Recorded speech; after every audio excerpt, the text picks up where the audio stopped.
It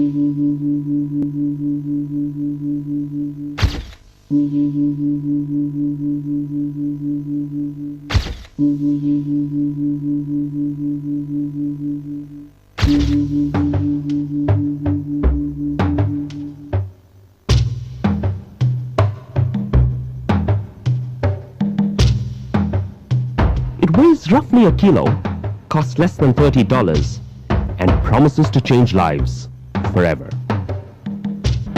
This artificial limb, which has added the city of its birth to its name, is admired by orthopedics around the world. But unlike many other artificial limbs, it was not developed by medical professionals alone. In fact, like many things Rajasthani, it took an artist's touch. Initially, we were fitting limbs which were based on designs evolved in the West. But then we found that the patient acceptance was unexpectedly poor. That I would encounter a number of patients on the streets where they had been provided with a limb, but they were not using them, using crutches. And on questioning them, it emerged that fitting an artificial limb is not a simple biomechanical problem. It is a problem which involves the entire lifestyle and culture of the people, which in our context meant that they should be able to walk barefoot, then the foot should look like a foot, they should be able to squat on the floor, sit cross-legged on the floor, walk on uneven terrain. As chance would have it, sculptor Ramchandar was visiting the government hospital at around the same time. मुझे polio के बच्चों को काम सिखाने के लिए बुलाया था, मगर मेरे पड़ोस में जहाँ मुझे कमरा दिया गया तो उसके पड़ोस के अंदर एक छोटा सा वर्कशॉप था, उसमें वेस्टर्न डिजाइन के पाँव बनते थे। उन पाँव को देख करके मुझे ऐसा लगता था क्यों नहीं पाँव जैसा पाँव बना जाए, क्योंकि मूर्तिकार तो मैं था ही, ऐसा मूर्ति तो मैं बनाता था। तो ये सोच करके फिर मेरा आइडिया उसी वक्त से चालू हुआ कि एक पाँव जैसा पाँव बनाया जाए। Dr. Sethi, who was already working with Rajasthani craftspeople on local versions of the Western design foot, welcomed the idea. To them, this was a work which involved them emotionally. So they would make a limb and try to make it as an object of art. They belonged to a social class to which the patient also belonged to that. So they were able to relate to each other, talk to each other. There was a lot of empathy. Chandal began to observe patients using prosthesis. He understood that the key to creating an artificial foot suitable for Indian conditions was to use more flexible materials. He tried many, from aluminium to sponge, before the ideal material presented itself.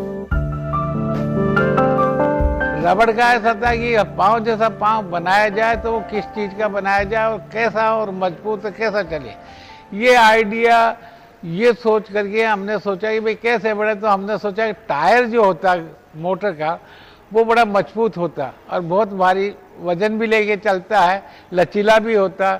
तो मैं एक रोज़ एक cycle की दुकान पे गया हुआ था अपनी साइकिल को ठीक कराने के, पंचर ठीक करा, तो वो एक बड़े टायर के पंच लगा रहा था, कट जो लगा हुआ था उसके अंदर वो डाई से लगा, डाई में बनाता हूँ ऐसा। तो मैंने उससे कहा भाई हम जो है तुमको डाई बना देते तो ये बता दो कि इसमें कौन सा रबड़ कैसे कैसे काम में लिया।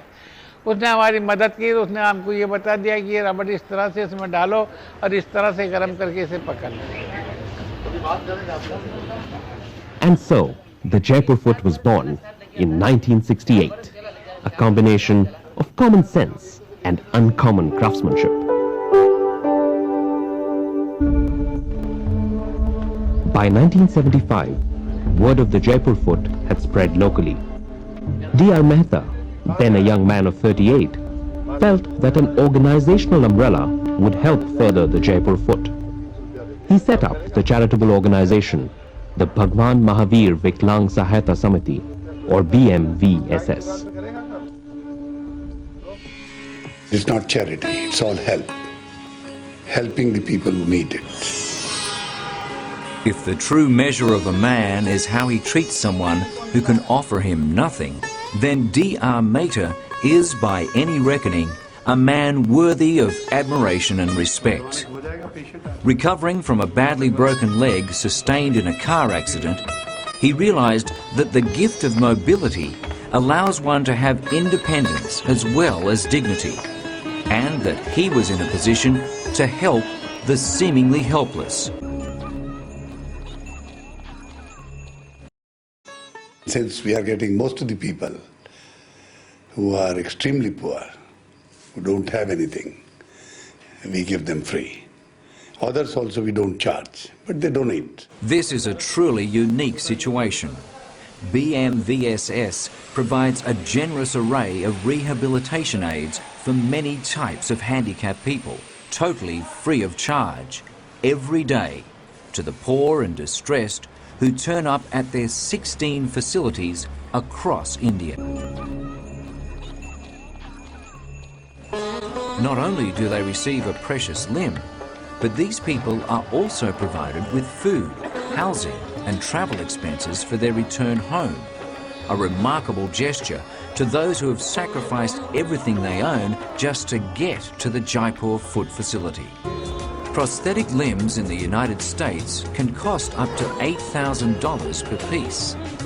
BMVSS, however, has developed technology that allows it to produce limbs that cost an average of only $35.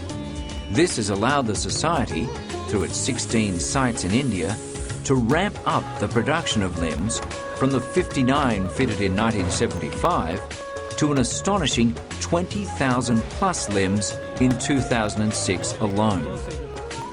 There are various reasons why the cost is so low. Because we are using local materials. We are using rubber. Part of the rubber we are making ourselves.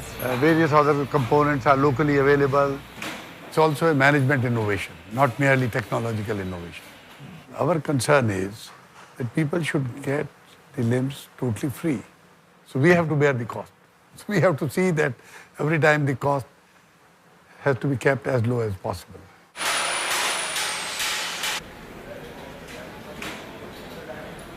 Jaipur Foot, it's a new technology. It has the joint, Stanford joint, which is very, very good, excellent. And the foot, it's light and strong, and you can make many activities. And you can walk, you can run, you can make sport, you can swimming, you can feel as a normal life. The Society has diligently fostered its group of dedicated factory technicians who put their heart and soul into the limb development. They show that it is as much an art as it is a science, and that the Jaipur Foot technology leads the world in its closeness to the human form, both in function and appearance. Nobody in the world fits even 1,000 limbs a year. So it's the largest organization in the world, at least 20 times larger than the second largest in the world. How is the Society able to continue its great work? Some question its sustainability. You know, in this kind of work, you can't apply the principles of the corporates. No, they are a different kind of a body. Here is a compassionate organization.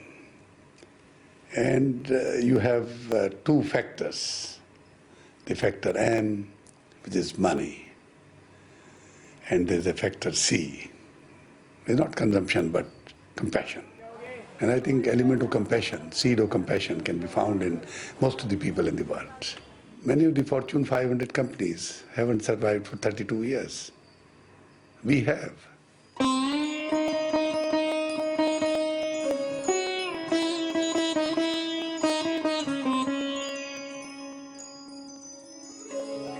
Some of the emails I get, or our office gets, we would like to send $35. Large number of them. Now, for us, even those are very precious. The quality of donation is judged by the spirit behind it. If I have my money, I can spend it any way I like. But if I have somebody else's money, I have to spend very, very prudently.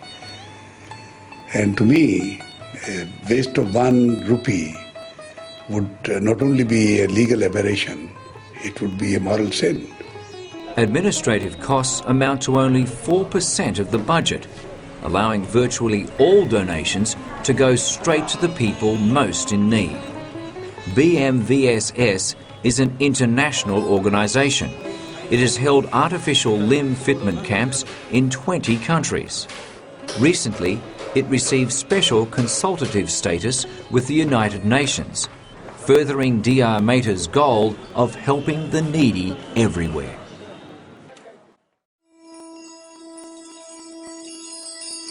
I was crossing the track. There was raining. I fell down. Train hit me. And on the spot, I lost both of my limbs. My feeling was life is over. Life is finished. After fitting artificial limbs, I can walk normally. I drive motorcycle, car. Normal people doing activity, same activity I can do. And today I am a successful businessman. I got married. I have 2 children. Samir epitomises the sense of opportunity Jaipur Foot offers, an opportunity that may not otherwise be available to the handicapped in India.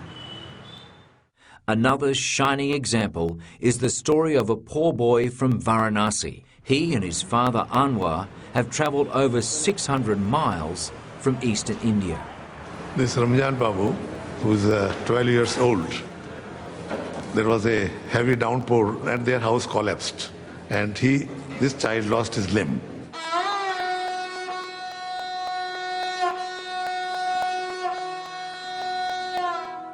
Babu had nowhere to turn. This unimaginable tragedy of losing a family is traumatic enough, but he was forced to deal with so much more. BMVSS would offer hope to Babu, the hope for a young child to live a more normal life. Babu goes through the measuring and fitting process like all the others, each limb being custom fit to their specific needs. Considering the specialised attention to detail offered by the technicians, the ability to fit the limb on the same day means that Babu's life is not unduly disrupted. He now has every reason to hope. With the newfound ability to fit in with the other kids in his age group, he now has the self-confidence to face the world in a more confident manner. Babu is another testament to the magnificent power of compassion. He not only gets a new limb, he gets a new life. Abroad also, we held camps in 25 countries, almost 50 camps. And what kind of countries? Afghanistan, Iraq, Pakistan, Vietnam, Cambodia. I went to Pakistan and we entered a shoe shop. And incidentally, our camp program was being projected there. So they looked at us and said, seems you are these people. Yes. We purchased the shoes, and when we started making the payment, they said, no, how can we take payment? You come and fit limbs to our people, and we take money for shoes. This was a case of pure humanism. Let me say that all the most disturbed, damaged places in the world have the prints of Jaipur Foot. Person comes crawling. His sadness is writ large on his face. And he walks out like you and me, like a normal person, and with broad smile on his face. Now, this kind of alchemy, I think, is so touching, is so impacting, so overwhelming.